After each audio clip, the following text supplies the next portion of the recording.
So, heto na nga guys, ang update natin for today's video, Creamline versus Cherry Tigo.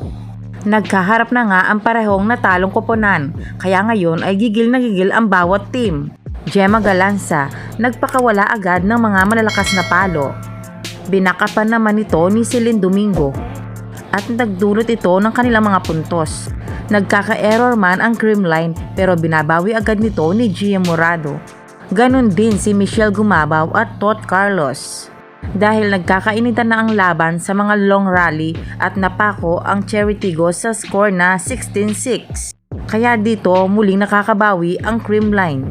Nagiging consistent ang Creamline sa kanilang mga spiking. Ito ang naging dahilan kaya nahihirapan ang Cherry Tigo sa kanilang opensa.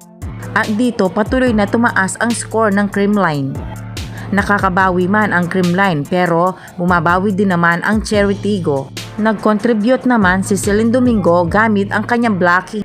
Strong performance ang ipinapakita ng Creamline kaya nakalamang agad sila. Dikdikan ang naging labanan pagdating sa set 4. Dahil isang set na lang ang kailangan ng Creamline para ipanalo ang laban. Kitang-kita sa mukha ng Cherry Tigo na gusto din nilang ipanalo ang laban. Pero dahil sa ginawang save the ball ni Kayla Atienza ay tuluyan na ngang natalo ang Cherry Tigo. Trending ngayon ang pagdiging at pag-save the ball ni Kayla kaya deserve niyang maging player of the game. Ikinatuwa naman ito ni Alyssa Valdez ang pagiging magaling at professional ng kanyang mga ka-team. Creamline Cool Smashers wins in 4 sets. And also congrats to our player of the game Kayla Atienza. Maylin pa at nilapitan si Gemma Galanza para i-congratulate. Sportsmanship is the best, sabi nga nila.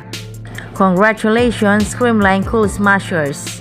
See you on your next game. For more updates, please don't forget to like and subscribe.